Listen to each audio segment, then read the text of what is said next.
तो समय की भी वैल्यू अगर कर दी तो उसका लाइफ हैप्पी लाइफ बन जाएगा। बंधुओं, जो समय के साथ जीते हैं वह बिरले महापुरुष कहलाते हैं। जो समय के गुलाम बनकर के जीते हैं वो क्या हो जाएंगे? हाँ, जब समय आएगा तब देखा जाएगा, और समय कभी आता नहीं है। तो जो समय को अपना गुलाम बना करके जीते हैं वे बिरले महापुरुष होते हैं, और वे संसार समुद्र को तीर जाते हैं, पार हो जाते हैं।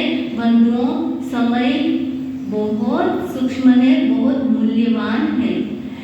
जो समय एक बार हाथ की मुट्ठियों से फिसल गया वह वापस समय आता नहीं है। जब अंजलि के अंदर भरा हुआ पानी एक एक बूंद करके, एक एक ड्रॉप करके नीचे गिर गया, वापस वो अंजलि में पानी आता नहीं है। कहते हैं, सुक्ति आती है संस्कृत के अंदर, गतः अवसर पुनः न निवर्तते। जो पीछे समय चला गया है वह वापस लौट करके कभी भी आता नहीं है। इसलिए कहते हैं कि खोया हुआ धन वापस मिल सकता है, पुरुषार्थ करेंगे तो खोया हुआ धन वापस भी मिल जाएगा, और बिगड़ा हुआ स्वास्थ्य भी औषधि सेवन से ठीक हो जाएगा। किंतु यह जो समय है, कहते हैं तीर कमान से, शब्द जबान से, और समय हाथ की मुट्ठियों से। एक बार फिसल गया, एक बार निकल गया तो वापस लौटकर कभी भी आता नहीं है। पास्ट इज पास्ट, वह कभी भी प्रेजेंट नहीं बन सकता, कभी फ्यूचर बन नहीं सकता है। कहते हैं क्षणिकवाद।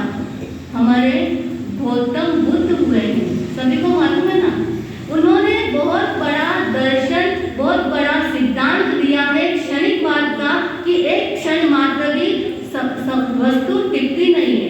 हर समय, हर पल पल वस्तु क्या है? बदलती जा रही है। समय के हर समय क्या हो रहा है? बदल रहा है। इसलिए क्षणिकवाद का उन्होंने सिद्धांत दिया है। बंधुओं, एक दार्शनिक है, एक दार्शनिक एक एग्जीबिशन के अंदर, एग्जीबिशन समझते हैं ना आप सभी, एक प्रदर्शनी के अंदर वह चला गया और वहां पर अनेक प्रकार के चित्र, विचित्र प्रकार के चित्र दिखाई दे रहे हैं। अलग अलग प्रकार की पेंटिंग्स है, कई तरह के पेंटिंग्स लगे हुए हैं। कई लोग उस एग्जीबिशन को, उस प्रदर्शनी को देख रहे हैं और मन ही मन अंगुली दबा रहे, दांतों तले अंगुली दबा रहे हैं। एक पिक्चर, एक जो एक पेंटिंग ऐसा था कि बड़ा ही विचित्र, बड़ा गजब था। उस पेंटिंग के, आप ध्यान से सुनना, आपको इसका आंसर देना है। उस पेंटिंग का अंदर ऐसी विशेषता थी कि उसके आगे की तरफ तो बाल है, पीछे की तरफ वह गंजा है, टार है, उसके टकला है, और पैरों के अंदर उसके पंख लगे हुए हैं। और उस पेंटिंग पर लिखा हुआ है कि मुझे पहचानिए, मैं कौन हूँ। आप लोगों को बताना है कि वह किसकी है पेंटिंग। कौन बता सकता है? अपनी प्रज्ञा का, अपनी बुद्धि का उपयोग करिए। हमारे श्रावकगण, हाँ, और भी उसको समझाना भी है, बताना है उसका आंसर, और उसको डिस्क्राइब भी करना है उस आंसर को। बोलो थोड़ा अपना, हाँ बोल रहे बोलिए,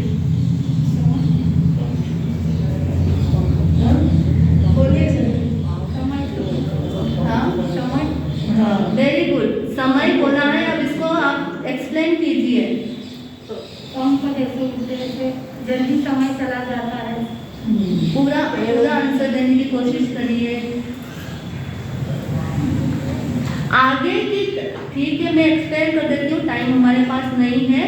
आगे की तरफ उसके बाल हैं, तो यह प्रदर्शित करता है आगे आने वाला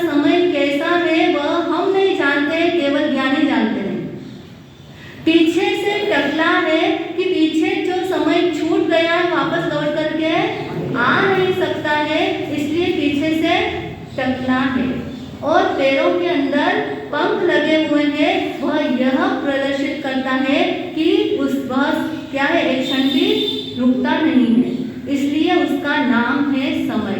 सभी उस पेंटिंग को देख रहे हैं, लेकिन वो सभी आगे खिसक जाते हैं, लेकिन वह फिलोसोफर है ना, दार्शनिक है, तो वह चिंतन की गहराइयों में उतर गया। और जैसे रूपा जी ने बोला कि वह समय है, उसको एक्सप्लेन नहीं कर पाए, वो बात अलग है, लेकिन वह समय है, उसने नाम उस पर लिख दिया कि यह समय का चित्र है। सोनिया जी, हाँ, सोनिया रूपा जी, हाँ, तो उन्होंने आंसर दिया। हाँ, तो आगे मैं कहना चाहती हूँ, इसी प्रकार बंधुओं की कुशल गोताखोर होता है। कुशल गोताखोर समुद्र की गहराइयों के अंदर बहुमूल्य रत्नों को खोजने के लिए, बहुमूल्य औषधियों को खोजने के लिए गोता लगाता है। वह आगे से आती हुई लहरों का क्या करता है, स्वागत करता है। आगे से आने वाली लहरों को सामने से पकड़ पकड़ करके वह आगे बढ़ता है। अगर वह पीछे जो लहरें हैं उनको पकड़ने की कोशिश करेगा तो क्या होगा, वह डूब जाएगा, स्वयं ही डूब जाएगा। इसी प्रकार समय भी क्या कहता है, पीछे जो छूट गया है उसको भूल जाओ। समय की मांग क्या है, डिमांड क्या है, टाइम की, जो पीछे पास्ट इज पास्ट ना, हाँ, वो प्रेजेंट नहीं बन सकता, फ्यूचर नहीं बन सकता, इसलिए जो पीछे छूट गया है उन सबको अपने माइंड से रिमूव कर दो। करना है ना कि नहीं करना है, करना है। बीती ताही विसार दे, आगे की सुध ले। तो बंधुओं, जो आगे आ रहा है, जो वर्तमान में चल रहा है, हमें उस पर फोकस करना है, पीछे छूट गया उसको छोड़ देना है। सुना है समय के पर्व होते हैं, अभी आप लोगों ने सुन लिया ना, सुना है समय के पर्व होते हैं, पर मगर इतने निडर होते हैं, पर मगर इतने निडर होते हैं, उठते हैं कहाँ चले जाते हैं पता ही नहीं चलता। किंतु उन पलों को जो सार्थक कर देता है वही नर शूरवीर होता है, वही नर शूरवीर होता है। जीवन क्षण भंगुर है, कहते हैं ना, पानी केरा बुदबुदा असमानस की जान, देखत ही छिप जाएगा ज्यों तारा परवान। ये पानी क्या है, जैसे पानी के अंदर बुदबुदे उठते हैं, हाँ, वो कितने सुंदर लगते हैं और एक क्षण के अंदर ही वापस उसमें समा जाते हैं। मोतियों की तरह जो चमकने वाले वो पानी के बुदबुदे इतने सुंदर प्रतीक होते हैं और क्षण भंगुर, क्षण में नष्ट हो जाते हैं। उसी प्रकार यह हमारा मनुष्य का जीवन भी क्या है, क्षण भंगुर मनुष्य का जीवन भी। अगर इस मनुष्य को जीवन को खो दिया तो कहते हैं 84 का जीवड़ा बावला 84 माँ चाचा। अपने मारवाड़ी में कहावत है ना, कि 84 लाख जीवा योनि के जो जीव है उसमें चक्कर काटते रहते हैं। तो ऐसा नहीं करना है बंधुओं, समय की मांग को समझना है और हमारे श्रावकों की संख्या बढ़ाइए। हमारे 4 महीने में से 3 दिन चले गए ना।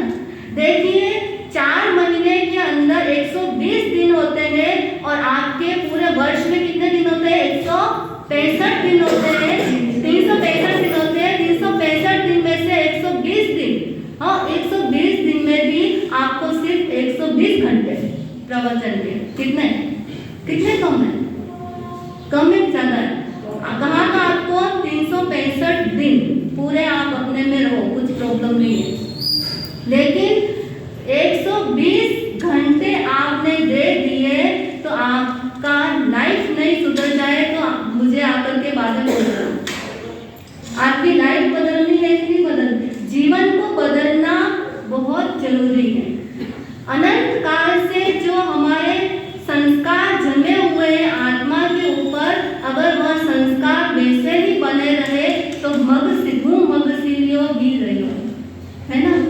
बोलते हैं ना आप लोग ऑनलाइन में। तो ऐसा नहीं होना है बंधुओं। समय बहुत बलवान है, बहुमूल्य है, इसका हमें आदर करना है। कहते हैं एक छोटी सी कथा आती है, अगर पूज्य गुरु जी आज्ञा दे तो मैं हाँ ठीक है। तो एक छोटा सा गीत प्रस्तुत करके अपने वक्तव्य को विराम दूंगी। थोड़ा सा समय मिला है, छोटी सी जिंदगानी, थोड़ा सा समय मिला है, छोटी सी जिंदगानी, आओ जग धर्म कर लो, हो आओ जग धर्म कर लो, जल जाए जिंदगानी, थोड़ा सा समय मिला है, छोटी सी जिंदगानी, तेरा मेरा करने में जन्म यूं ही न गवाओ, तेरा मेरा करने में जन्म यूं ही न गवाओ, दान और धर्म में तुम थोड़ा सा पुण्य कमाओ, दान और धर्म में तुम थोड़ा सा पुण्य कमाओ, जो भी करना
पूर्वाचार्य, परंपराचार्य, वर्तमान सभी आचार्य भगवंतों को, उपाध्याय भगवंतों को, सर्व संत सत्यों के पावन श्री चरणों में कोटिशन वंदन नमन। परम आराध्य गुरुदेव पुण्य जी महाराज सबके पावन श्री चरणों में हृदय की अनंत आस्था के साथ कोटिशन वंदन नमन। स्नेही सहयोगिनी महासाध्वी दर्शन साशी जी, दौड़ नगर के निवासी धर्मनिष्ठ श्रावक श्राविकाओं और बहनों, आज का विषय हमने जो निर्धारित किया कल से आपको बताया और पिछले प्रवचनों में कि हम ओसवाल कैसे कहलाए। हम जो कुलदेवी कहते हैं वो क्या है और कहाँ से हमारी उत्पत्ति है, हम कहाँ से उत्पन्न हुए हैं। उत्पत्ति तो आप कहेंगे कि माता के गर्भ से हुए हैं, उसकी उत्पत्ति नहीं है। यहाँ पर व्यवहार से हमारी उत्पत्ति कहाँ से हुई है उसके बारे में हमें चिंतन करना है। आपसे मैं एक प्रश्न करती हूँ कि जैन धर्म के तीर्थंकर कितने हैं? 24 तीर्थंकर का कुल कौन सा है? दूसरा प्रश्न, क्षत्रिय कुल।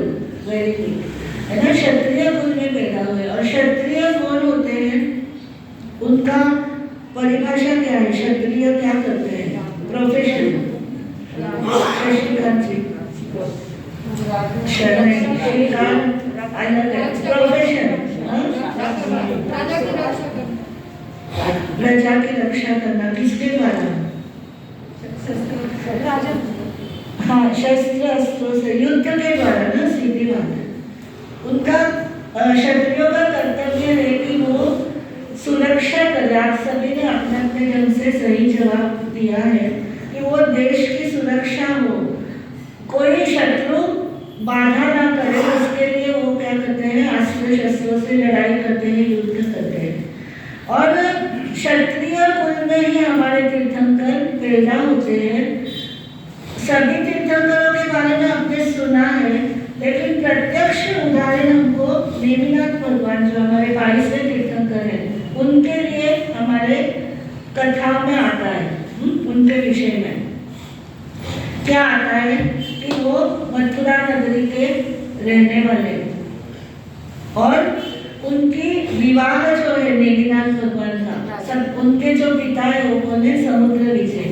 अपने एक अच्छी वो जान बारात गाते हैं नेम जी की, है ना, नेम जी की जान बनी भारी, देखन को आवे नर नारी, असंख्या घोड़ा रथ हाथी, मनुज की गिनती नहीं आती, ऊंट पर ध्वजा जो लहराती, धमक धम धरती थर्राती, समुद्र विजय जीरा लाडला, नेम कुंवर है राम, राजन देखो आए परनवा, उग्र सिद्ध कर धाम, असंख्या घोड़ा रथ हाथी, मनुज की गिनती नहीं आती।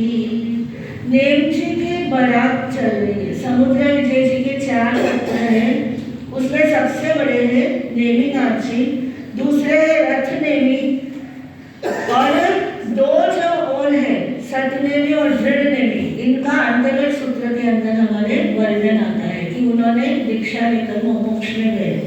नेमिनाथ भगवान जब बारात लेकर निकले तब उन्होंने आवाज सुनी। कथा आपको मालूम है, उन्होंने सारथी से पूछा कि ये आवाज किस लिए आ रही है, तो सारथी ने क्या उत्तर दिया कि आपके विवाह के अंदर जो मांसाहारी लोग आएंगे, राजा है, अन्य सेनापति है, बड़े बड़े सेठ है, वो क्या करने वाले हैं? वो शादी में आने वाले हैं, तो उन लोगों के भोजन के लिए वो मांसाहारी भोजन करते हैं, तो उनके मांस पकाने के लिए इनको बंद किया गया है। तो कथा मालूम है, कथा तो आपको बताया कि नेमिनाथ भगवान ने क्या किया, तोरण से रथ को फेर दिया कि मेरी एक की शादी में इतनी बर्बादी, मैं सहन नहीं करता, मुझे ऐसी शादी नहीं करनी जहाँ थोड़े से मनोरंजन के लिए इतने असंख्य जानवर बलि चढ़ जाएंगे। उस समय वो तो निकल गए, लेकिन हमको एक चिंतन देकर के यह कथा जाती है कि उस समय कहते 56 करोड़ यादव थे। वो सब यादव कौन थे? क्षत्रिय थे। स्वयं समुद्र विजय 10 भाई थे। सबसे छोटे भाई वसुदेव थे और उनके पुत्र श्री कृष्ण थे। तो नेमिनाथ भगवान और श्री कृष्ण का आपस का रिलेशन क्या हो गया? चचेरे भाई हो गए, काका बाबा के बेटे भाई। तो उस समय उन्होंने जब ये प्रथा थी कि उस समय उनके भी कुल के अंदर मांसाहार का भोजन चलता था, है ना। तो यह समझ में आता है कि मांसाहारी भोजन उनके भी खानदान में चलता था। लेकिन क्रांति कब हुई? जब नेमिनाथ भगवान तोरण से वापस चले गए और जब उन्होंने केवल ज्ञान पाने के बाद उपदेश दिया, तब एक धर्म तीर्थ बना। जब अहिंसा का समाज इकट्ठा हुआ, अहिंसक समाज खड़ा हो गया। तो हमारी उत्पत्ति तीर्थंकरों से है। हमारी जो शाकाहारी परंपरा है ये कहाँ से हमें मिली है? हमारे तीर्थंकरों से मिली है। लेकिन समय चलता जाता है धीरे धीरे ये जो समाज के वातावरण है, ये जो विश्व की परिस्थितियां हैं या लोगों की जो रहन सहन है उसके अनुसार और भौगोलिक परिस्थितियां, ज्योग्राफिकल कंडीशंस, जहाँ पर कुछ भी नहीं मिलता है, तब आरो का जब वर्णन आता है तो बहुत सुंदर इन सब बातों के ऊपर क्या होती है? चर्चा होती है। यहाँ पर इतना ही मुझे चर्चा का विषय, क्योंकि मेरा विषय को मुझे समझाने की कोशिश करनी है। तो वो जो ज्योग्राफिकल कंडीशंस के कारण भी लोग क्या करते हैं? मांसाहार की तरफ प्रवृत्त हो जाते हैं। कहने का तात्पर्य क्या है? समय और परिस्थिति के अनुसार उतार चढ़ाव आते हैं, फिर से लोग क्या हो जाते हैं? भटकने लग जाते हैं। अभी हमारा जो आप जानते हैं कि ओसिया जी कहाँ पर है? आपको प्रश्न करूँ तो हाँ, जोधपुर से 70 किलोमीटर पे ओसिया जी है ना। ओसिया जी बहुत सारे हमारे भाइयों की, पहले तो आप लोग यहाँ महाराष्ट्र में बाद में आकर के बसे, आपके जो पूर्वज यानी एंसेस्टर्स हो सकते, परदादा दादा के दादा, वो सब कहाँ रहते थे? राजस्थान में। तो वहाँ पर जो ये ओसिया जी है जोधपुर के पास में, कहते हैं वहाँ पर रत्नप्रभ सूरी नाम के आचार्य का पदार्पण होता है और नगर के अंदर बहुत कोलाहल है, शोर है। पता लगाया तो पता चला कि राजकुमार जो है उसको किसी सर्प ने काट डस लिया और वो क्या हो गया? मृत्यु को प्राप्त हो गया है। इसलिए सभी दुखी हैं, उदास है कि राजकुमार जो भावी राजा है, रक्षक है, वही क्या हो गया? स्वर्गवासी हो गया। तो आचार्य रत्नप्रभ सूरी के मुंह से निकला कि मुझे उस जगह के ऊपर लेकर के चलो, और वो उस स्थान के ऊपर आए और उन्होंने राजकुमार को क्या किया? अपने मंत्र के प्रभाव से और उनको जो विद्या आती है उसके प्रभाव से उन्होंने उसको पढ़ा, अपना ओघा फिराया और कहते हैं कि वो अचानक वो राजकुमार जीवित हो गया। जब राजकुमार जीवित हो गया तो राजा प्रसन्न हो गए। राजा प्रसन्न है तो पूरी प्रजा भी प्रसन्न हो गई और यह संदेश सभी नगरवासियों को मिल गया। सब बड़े प्रसन्न हो गए कि चमत्कार हो गया। मृत्यु के मुंह से इन महापुरुष ने क्या किया? राजकुमार को निकाल दिया। राजा के मन में आदर सम्मान है। राजा ने मोतियों के थाल भरे, सोने चांदी हीरे मोतियों की थालियां भर भर के राजा आचार्य के सामने लेकर के गए और इसे ग्रहण कीजिए। आचार्य ने कहा हम इसे ग्रहण नहीं करते हैं। ये 12वीं शताब्दी की ये बात है। तो उन्होंने कहा कि ये हम ग्रहण नहीं करते। और आचार्य रत्नप्रभ सूरी जी जो थे वो पार्श्वनाथ भगवान की परंपरा से थे। यानी महावीर और भगवान महावीर और पार्श्वनाथ भगवान में कितना वर्ष का अंतर है? 250 वर्ष का अंतर है। यानी लगे हाथ में क्या हो गए? भगवान महावीर। यहाँ तक कि भगवान महावीर के जो माता पिता है वो भी किसके श्रावक श्राविका थे? पार्श्वनाथ भगवान के श्रावक श्राविका थे। यानी उस समय वो पार्श्वनाथ भगवान का धर्म तीर्थ, उनके श्रावक श्राविका सब क्या थे? चले आ गए थे। तो इधर ये रत्नप्रभ सूरी जी को जब आचार्य उनको जब ये सब लाया गया तो उन्होंने कहा मुझे ये सब नहीं चाहिए, मैं ग्रहण नहीं करता, क्योंकि हम निर्ग्रंथ हैं, हम इन सब चीजों को छोड़ करके क्या करते हैं? मुनि दीक्षा धारण करते हैं। तब उन्होंने कहा कि राजकुमारी, उनकी पुत्री थी, बोले राजकुमारी ले लो, इससे ब्याह कर लो, मेरा राज्य आप ले लो, आधा राज्य मैं आपको प्रदान करता हूँ। आचार्य रत्नप्रभ सूरी बोले मुझे ये सब नहीं चाहिए, मैं तो क्या लेता हूँ? अन्न वस्त्र और निवास लेता हूँ। मुझे अन्न चाहिए, भिक्षा चाहिए, बोछड़ी चाहिए। तुम्हारे राज्य के अंदर बोछड़ी की व्यवस्था हो सकती है क्या? और बोछड़ी की व्यवस्था हम कहाँ करते हैं? शाकाहारी परिवार से करते हैं। मांस भोजन जो करते हैं उनके घर से हम आहार पानी नहीं लेते हैं।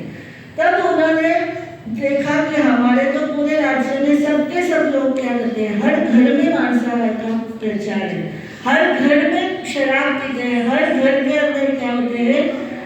शिकार भी खेलते हैं। जैसे हमारे शशिकांत भाई बोले कि क्षत्रिय शिकार करते हैं। हमारे सभी घरों में व्यसन है, जुआ खेलते हैं, और इनको हम कहाँ से शाकाहारी भोजन देंगे? विचार चला तो आचार्य रत्नप्रभ सूरी बोले कि राजन क्या विचार करते हो? देना है ना मुझे कुछ, मुझे भी तो आप कुछ गिफ्ट देंगे ना, मैंने आपके राजकुमार को बचाया है, तो ये मुझे चाहिए कि तुम्हारे राज्य के अंदर मुझे अगर भोजन मिलेगा तो मैं भोजन कर लूँगा, भोजन का सेवन कर लूँगा। तब कहते हैं कि उन्होंने अहिंसा का धर्म का उपदेश दिया। उन्होंने कहा मांसाहार की बुराइयां बताई कि मांसाहार किस तरह से हमारे पेट के अंदर जाकर के क्या करते हैं? उस पशु के सारे रोग को, उसके अंदर रही हुई सारी गंदगी को क्या करते हैं? हमारे पेट में भर देते हैं। तो ये मांसाहार जो है वो मानव को करने योग्य नहीं है, क्योंकि जो मांसाहारी होते हैं उनके नाखून क्या होते हैं? लंबे लंबे नुकीले होते हैं, और जो शाकाहारी होते हैं उनके नाखून नुकीले नहीं होते हैं, क्योंकि वो आराम से हाथों से क्या करते हैं? भोजन करते हैं। और आपको मनुष्य को प्रकृति ने शाकाहारी ही बनाया है, मांसाहारी नहीं बनाया। जैसे गाय कभी भी मांस नहीं खाती, क्योंकि गाय का स्ट्रक्चर और गाय की प्रकृति क्या है? शाकाहारी भोजन करने की। इसी तरह से मनुष्य की प्रकृति भी शाकाहारी भोजन करने की है। तो ये आप अगर मुझे कुछ देते हो तो मुझे भोजन दो, और उस घर से भोजन लूंगा जिस घर में क्या होगा? शाकाहार का नियम होगा। तो बंधुओं कहते हैं कि उनके उपदेश से कोई एक सामने आया कि संत हमारे गांव में आए, हमारे शहर में आए, और वो भूखे रहे, ये तो अच्छी बात नहीं है। तो उन्होंने एक ने आगे आकर के नियम लिया कि मैं प्रतिज्ञा करता हूँ कि मैं मांसाहार का त्याग करता हूँ। कहते हैं कि उसने मांसाहार का त्याग किया, जब तक उसके त्याग नहीं हुआ तब तक उनका भी उपवास रहा, उन्होंने भोजन लिया नहीं। और फिर उन्होंने सब कुछ सिखाया कि कैसे भोजन को, मांसाहार का कोई भी चम्मच नहीं लगे, अलग बर्तन हो, अलग से उसको क्या किया जाए? वनस्पति वाले भोजन को पकाया जाए, अनाज को पकाया जाए। सारे समझ उन्होंने, जैसे आदिनाथ भगवान ने हमको समझ दी कि हम कैसे अन्न को पैदा करें, कैसे हम उसको बोए, कैसे उसकी खेती करें। इसी तरह से रत्नप्रभ सूरी जी ने उनको शाकाहार का त्याग किया, सारा मेथड बताया। और उसके बाद में कहते हैं कि सभी ने विनंती की, भगवान आप हमारे नगर के अंदर रहो, थोड़े दिन आप विराजो, हमको भी ये सब समझाओ, क्योंकि ये सब हमें समझाने वाला आज तक कोई मिला नहीं। अगर हम मानव बन सकते हैं तो हमारा इस मनुष्य जीवन की सफलता है, इस जीवन में आना हमारा साफल्य साफल्य है, आप हमें समझाओ। कहते थोड़े दिन वहाँ पर रह करके उन्होंने उन सब धीरे धीरे उसके बात खोल खोल करके लोगों को समझानी चालू की। उन्होंने बताया कि किस तरह से शिकार करना हमारा मनोरंजन होता है, लेकिन सामने वाले के प्राण जब तुम दे नहीं सकते हो तो कैसे लेते हो। तो इसलिए तुम अगर उस शिकार किए हुए प्राणी को वापस अगर जीवन दान देते हो तो उसको मारने की भी तुम्हारी अधिकार है, वरना इस जीवन के अंदर जो भी जीवन धारण करते हैं उस सभी को जीने का क्या है, अधिकार है। यही तीर्थंकरों का उपदेश है। इस तरह से उन्होंने सभी को समझा करके कहते हैं कि कई लोग धीरे धीरे क्या बन गए, अहिंसक बन गए। अहिंसा धर्म को उन्होंने अपने जीवन में अपना लिया और कहते हैं कि हम तो नहीं खाएंगे, लेकिन हमारी जो एक कुल देवी है सच्चाई माता, ओसिया माता नाम है ना, तो कहते हैं हमारी जो कुल देवी है ये भी तो बलि लेती है, तो हिंसक जानवरों का ही लेती है, पशुओं का ही लेती है, इनको भी हम वही चढ़ाते हैं, फिर हम इनको क्या चढ़ाएंगे। तब आचार्य रत्नाकर सूरी ने उनको समझाया कि आप जो खाते हैं वही आप चढ़ाते हैं, भगवान को अलग से कोई भोग नहीं लगता है। देव देवी देवता कोई ये भोग खाते नहीं, उनको तो पसंद भी नहीं है। अरे मनुष्य लोग की दुर्गंध के कारण से वो तो मनुष्य लोग में आते भी नहीं है, दूर दूर से ऊपर ही क्या करते हैं, निकल जाते हैं। तो तुम्हारा मांसाहार कौन खाने वाला है, कौन सी देवी तुम्हारा ये भक्षण करने वाली। अगर देवी भक्षण करती होती तो तुम्हारा चढ़ाया हुआ ये सारा बलि का पशु का ये जो मांस है वो सब वो खा लेती थी ना, लेकिन कभी तुम्हारा दिया हुआ भोजन उसने खाया है क्या। तब बोलते कई तरीकों से उनको समझाया और कहा तुम जो खाते हो वही तुम उनको चढ़ाओगे। अब आप शाकाहारी बन गए तो आप शाकाहारी भोजन ही क्या करोगे देवी को। अब वो पूरा का पूरा तो नहीं बोल सकते कि तुम देवी की पूजा मत करो, तुम उनका वो उनको धीरे धीरे क्या करना है, उन्हें शाकाहारी बनाना है, उनको मानव बनाना है।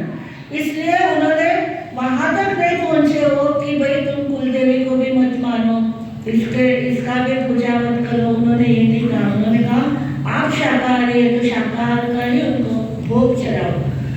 कहते फिर उन्होंने वैसा किया तो और उन्होंने समझने लगे। आज तक उन्होंने ये समझा नहीं और जो उनकी रोज की रूटीन है, कहते ना लोग जो रूटीन है वो आंखें बंद करके भी बोलोगे तो करने लग जाएंगे। हम आप और हम भी क्या करेंगे, रूटीन है सवेरे उठ करके जो करना है करने लग जाते हैं, उसमें मशीन जैसा हो जाता है, उसमें दिमाग क्या नहीं होता, दिमाग का चिंतन नहीं चलता।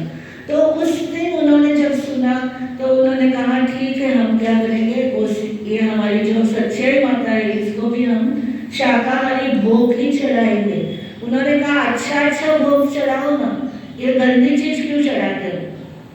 तो कहते फिर उन्होंने फल मेवा मिठाइयाँ ऐसे अच्छी चीजें भोग में चढ़ाने लगे।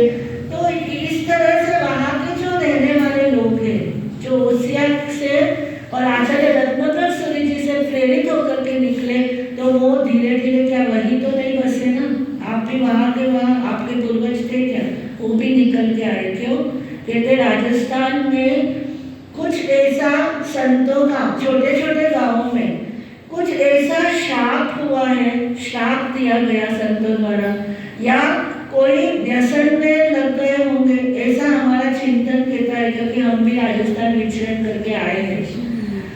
सन 16 और 17 में हम लोग उधर ही थे, काफी गाँवों के अंदर हम गए, लेकिन कहते हैं कि हमारे कुछ लोगों से हमारी बात भी हुई, तो कहते हैं कि हमारे ऋषि मुनियों का क्या है, कुछ श्राप है कि हम यहाँ पर फलते फूलते नहीं हैं। हम पता लगाया तो चिंतन चला कि जरूर क्या हुआ है, कोई व्यसन का सेवन करने लग गया होगा, जो शराब का सेवन करने लग गया, या कपट और झूठ कहने लग गया, या बहुत अत्याचार कर लिया हो, कोई दुराचार कर लिया हो, जिसके कारण से कुपित होकर के क्या हो गया, उस स्थानों को क्या मिल गया, नहीं फलने फूलने का एक शाप मिल गया। तो बहुत इधर उधर चले गए। ओसवाल जो ओसिया से निकले वो तो ओसवाल के नाम से हो गए। इवन पंजाब में ओसवाल है, उनको भावड़े कहते हैं।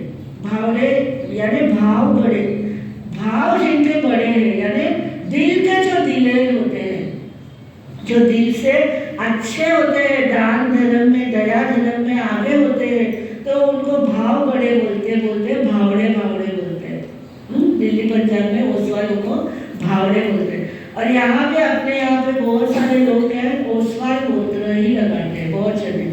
तो ओसिया से निकले हुए ओसवाल हो गए। लेकिन जैसे आचार्य रत्नप्रभ सूरि जी ने प्रेरित किया, ऐसे अनेक अनेक स्थानों के ऊपर, अनेक अनेक गांवों के अंदर हमारे धर्म के मुनियों ने क्या किया, उन क्षेत्रों को अहिंसक बनाया, शाकाहारी बनाया।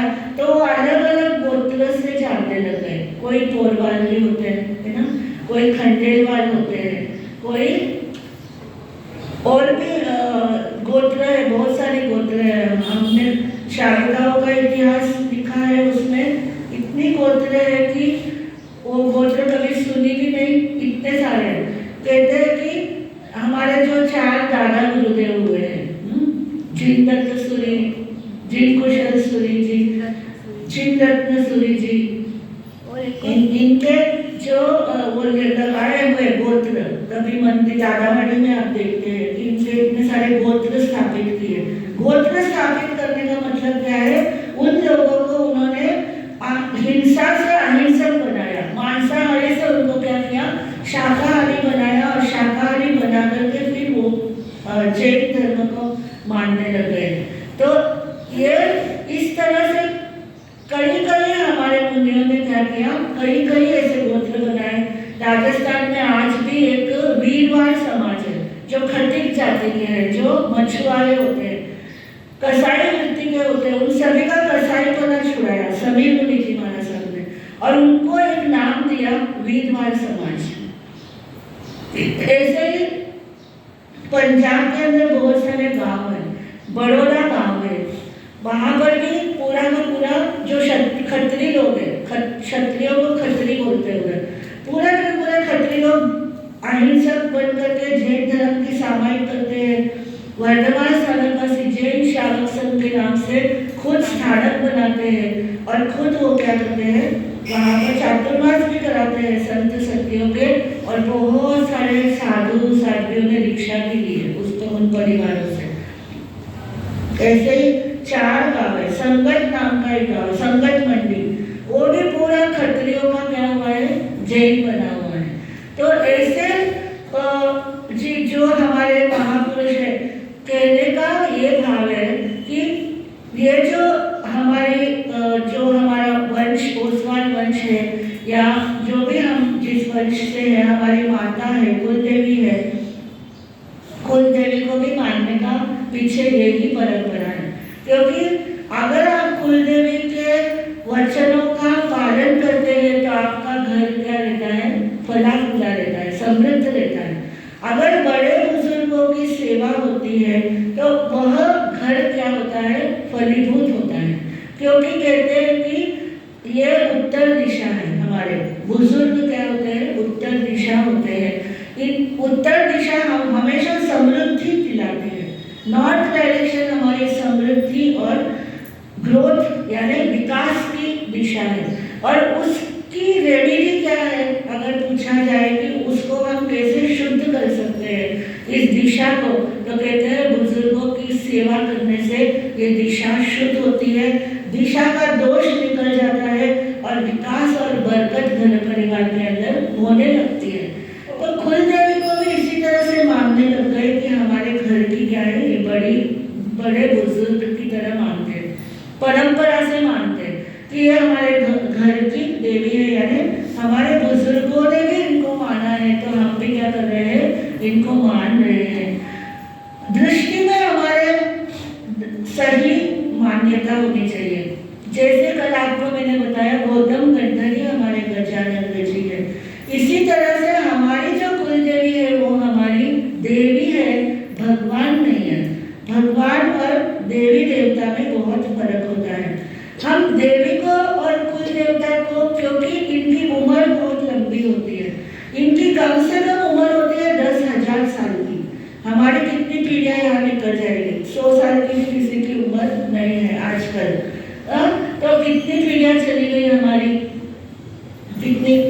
कम से कम 10,000 वर्ष में 100 वर्ष की पीढ़ी माने तो भी 100 पीढ़ी जाए तब जाकर के वो कुल देवी या कुल देवता का क्या होता है, देवलोक से च्यवन होता है, देवलोक से वो निकल करके दूसरे लोक में प्रयाण करते हैं।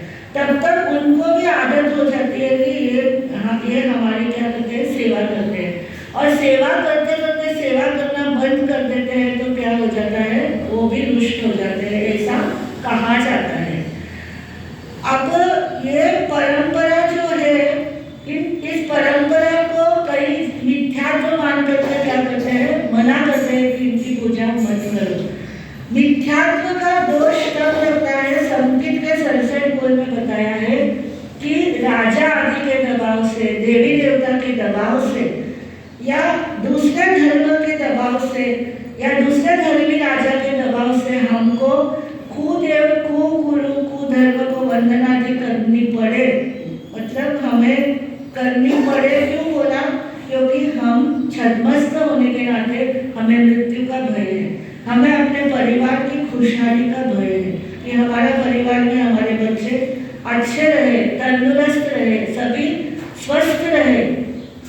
इस तरह से खुशहाली का क्या रहता है, भाव रहता है। तो ये हमारी वीक पॉइंट है, क्या है, कमजोरी है। उस कमजोरी के कारण से हम क्या नहीं चाहते हैं, कोई अनिष्ट नहीं हो।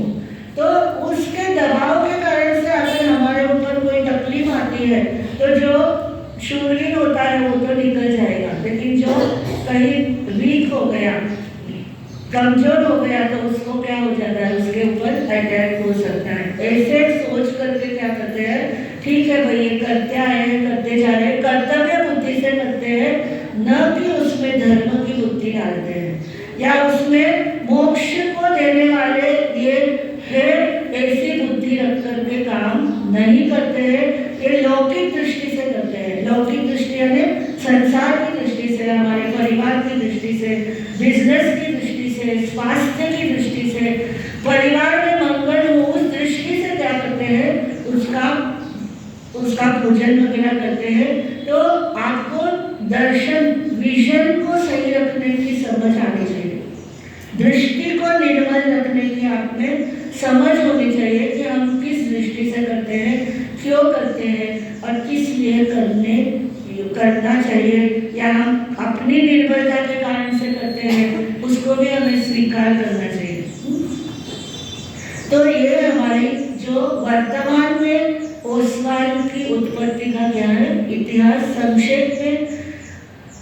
ऐसे बहुत सारे हमारे जानने योग्य बहुत सारी बातें जो हमारे दर्शन से, धर्म दर्शन से, व्यवहार दर्शन से, गृहस्थ धर्म के दर्शन से भी बहुत सारी बातें आचार्य हेमचंद्र ने भी पूरा का पूरा क्या किया है,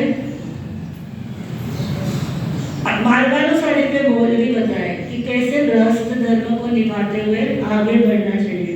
तो बंधुओं, इन आचार्यों ने आचार्य होकर के भी क्या किया, मुनि होकर के भी उन्होंने गृहस्थ जीवन के सूत्र क्यों लिखे, करुणा बुद्धि से लिखे। जैसे तीर्थंकर परमात्मा केवल ज्ञानी हो गए, उनका मोक्ष निश्चित है, लेकिन उपदेश किस लिए देते हैं हमारे हमको, कि करुणा बुद्धि से, दया भाव से, कि मैंने सुख पाया तो इनको भी सुख मिले, मुझे मोक्ष का सुख मिला तो ये भावी जीवों को भी मोक्ष का सुख मिले, इसलिए वो क्या करते हैं, उपदेश देते हैं, दया भाव से उपदेश देते हैं। तो ये हमारा क्या है, सारा दया मूलक धर्म है, अहिंसा मूलक धर्म है। इसको भी पहले जैन में ही कहते थे, क्या कहते थे, हमको समय आने हम समय पर सुनने का प्रयत्न करेंगे। आप सभी लोग, जैसे महासती कृष्ण जी ने कहा है कि समय बहुत मूल्यवान होता है, समय वापस आता नहीं है, तो प्रतिदिन का समय अलग है। आज जो प्रवचन में नहीं आ पाया, आज का समय उनका चला गया, इसलिए चला नहीं जाने देना, सार्थक रखना, यही हमारा आपसे निवेदन है कि सभी आए। आज हमारी सभा के अंदर महासती कृष्ण जी ने तेला किया चातुर्मास के दिन, और उसके बाद उसका बोली ली हमारे अतुल भाई ने, और उन्होंने लगातार कर भी लिया। देखो, कल उन्होंने बेला किया, आज उन्होंने तेला करते हैं, उनका तो हम यही सुख साधा की भाव रखते हैं। आप करो तपस्या और हम पूछे साधा, बोलो आप करो तपस्या और हम पूछे साधा। आप करो तपस्या और संग पूछे साधा। आप करो तपस्या और संग पूछे साधा। स्थान के आंगन में आई शासन माता, स्थान के आंगन में आई शासन माता। जब से देवी को बसाया है दिल में, तपस्या के भाव इनके बढ़ने लगे हैं। तपस्या के भाव इनके बढ़ने लगे हैं। इनकी तपस्या में शक्ति भरो माता, इनकी तपस्या में शक्ति भरो माता।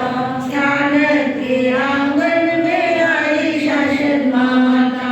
स्थान के आंगन में आई शासन माता। आप करो तपस्या और संग पूछे साधा। आप करो तपस्या और संग पूछे साधा। स्थान के आंगन में आई शासन माता। स्थान के आंगन में आई शासन माता। तो शासन माता को स्थापित करना है 4 महीने के लिए, और आने वाले दिनों के अंदर आचार्य भगवान की जन्म जयंती पे सामूहिक हमको आयन करने हैं। उसके लिए नगर से हमारे पास में प्रवर्तक जी से क्या आ गई, आयन की किताबें आ गई। रोज आयन करना चाहिए, लेकिन उस दिन तो सामूहिक रूप से क्या करना है, आयन करने का भाव रखना है। स्वस्तिक नवकार तप जो 23 तारीख से, कल से हमें प्रारंभ करना है, उसमें हमारी बहनें खूब भाव बनाए, क्योंकि एकासना है, खाते पीते करना है, तो कोई भी क्या नहीं करे, पीछे न रहे। दवाई पानी का आगार रख करके कर ले। अगर किसी को दवा पानी लेनी जरूरी हो तो क्या करे, दवाई पानी का आगार रख करके कर ले, लेकिन करे जरूर, है ना। तो उसकी विधि भी कल आपको यहाँ पर लिख करके बोर्ड पर भिजवाई जाएगी, वैसे मैसेज में भी गया हुआ है। पचकान आज का तेले का पचकान तेले करा देते हैं। हाँ, आज का तेले की तपस्या का पचकान गुरुदेव से, आर्यन परमात्मा सिकंदर स्वामी की कृपा से, देवगुरुदेव की कृपा से, अनादिकाल की आहार संज्ञा को तोड़ने के लिए, कर्म निष्ठा के लिए, छठे वर्ग में करके अष्टम तत्व का पचकान, दिव्यम के आरवास्तम कायम सायम मानथना भोगेन मंत्रगायन सर्व समाय विद्यागायन अपायम। बोलिए तपस्या करने वालों, बोलिए अनुमोदना अनुमोदना अनुमोदना बारंबार, अनुमोदना अनुमोदना अनुमोदना बारंबार। भक्तावन का अनुष्ठान 1 अगस्त से चलने वाला है, और उसमें सभी जोड़ियां क्या करें, अपना अपना नाम अवश्य लिखवाइए। कपल, जिनके कपल नहीं है उनको ऑप्शन, और जो ऑप्शन की एक जोड़ी रखी है उनके लिए रखी है, जो कपल नहीं है और जो किसी के भी साथ कर सकते हैं। बाकी सबको छूट नहीं है, क्योंकि आपको मैंने बताया कि आप गृहस्थ धर्म की जिम्मेदारी दोनों मिलकर चलाते हैं, पति और पत्नी। इसलिए जो भी प्रॉब्लम होती है उसकी सॉल्यूशन भी दोनों को मिलकर के ही करना चाहिए, तो ही उसका क्या होता है, सफलता प्राप्त होती है।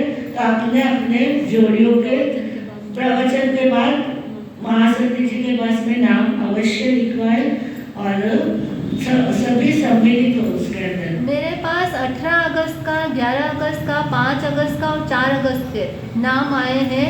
11 अगस्त का मेरे पास 4 नाम आए हैं, 5 अगस्त का 1 नाम आया है, उसमें लिखा सकते हैं। और अभी हमको शुरू करना है 1, 2, 3, 4, उसके नाम अभी मेरे पास नहीं है। 1 तारीख के लिए कौन तैयार है? 1 अगस्त बहुत अच्छा दिन होता है, 1 संडे यानी सूर्य का दिन है, रविवार। उसमें किया हुआ जब बहुत 100 टाइम सफल होता है, क्योंकि रवि राजा है, ग्रहों का राजा। 1 तारीख का लिखा करके अवश्य जाइए। आज सोमवार है, आज चंद्र प्रभु नाथाय नमः की 1 माला अवश्य करें, चंद्र को बलवान बनाने के लिए। और भीतर के हमारे जो भाव है उसको जगाने के लिए, यानी जो बहुत ज्यादा भावुक होते हैं उनको भी नियंत्रित करता है। बहुत विचार करने वाले हैं, मानसिक रूप से डिप्रेशन में जाने वाले लोग हैं, उनके लिए भी चंद्र प्रभु नाथाय नमः की माला बहुत सुंदर है। तो आज सफेद रंग का मुरमुरे थोड़े मुट्ठी भर के किसी को क्या करें, दान दे। मतलब आज सफेद रंग का दान, चावल है, मुरमुरे है, सफेद चीज का दान करना अच्छा माना जाता है, उससे चंद्र ग्रह हमारा मजबूत बनता है। और पीछे बोर्ड के ऊपर प्रश्न लिखा हुआ है आज का। तो प्रतिदिन आपको आज सोमवार से शुरू किया है और संडे तक आपके 8-7 दिन के जो प्रश्न रहेंगे उसका अगले सोमवार का उसका आपको रिजल्ट दिया जाएगा। तो सभी एक एक प्रश्न रोज के रहेंगे और सुविचार यहाँ पर लिखा जाएगा। आप सब प्रश्न नोट करके जाएंगे, एक पेज पर लिख करके अपना नाम लिख और करके इसका आंसर 7 क्वेश्चन है, 7 क्वेश्चन का आंसर एक साथ लिख करके मुझे एक पेपर पे आपका नाम, मोबाइल नंबर लिख करके देना है। बोले भगवान महावीर स्वामी की। बचकान एकासना गुरुदेव के आज्ञा से एकासने का बचकान तिव्यंती आनंदन खायम सायम आनंदना वगैरे महत्वागणम सब समय गणम हो बोले तपस्या गुरुदेव की आज्ञा से आर्यन परमात्मा श्रीमंदिर स्वामी की कृपा से आत्मशुद्धि कर्म निष्ठा हेतु 14 वर्ष का बचकान दिव्यंती आनंदन खायम सायम आनंदना वगैरे महत्वागणम सब समय गणम हो। और कोई बचकान व्यासना, हाँ खड़े होकर के उपवास गुरुदेव के आज्ञा से आर्यन परमात्मा श्रीमंदिर स्वामी की कृपा से पप्पा को साथ दे देंगे। राशि दिव्यंत्यानम अनादिकाल के आहार संध्या कुसुम के लिए कर्म निष्ठा के लिए दिव्यंत्यानम 14 वर्ष का बचकान आसनम खायम सायम मानथना वगैरे महत्वागणम सब समय ओ बोले तपस्या पिता का साथ देने वाली पुत्री को खड़े होकर के मंगल पाठ। नमो हरिहंतानम चैतन्यवासम चक्रवर्ती महित्यो संति संति करे लोए पत्तो प्रेमानंदनम। जय गुरुदेव श्री श्री चत्तारि मंगलम हरिहंता मंगलम सिद्धा मंगलम साहु मंगलम केवली परणतो धम्मो मंगलम। चत्तारि लोकुत्तमा हरिहंता लोकुत्तमा सिद्धा लोकुत्तमा साहु लोकुत्तमा केवली परणतो धम्मो लोकुत्तमो। चत्तारि शरणं प्रवचामि हरिहंते शरणं प्रवचामि सिद्धे शरणं प्रवचामि साहु शरणं प्रवचामि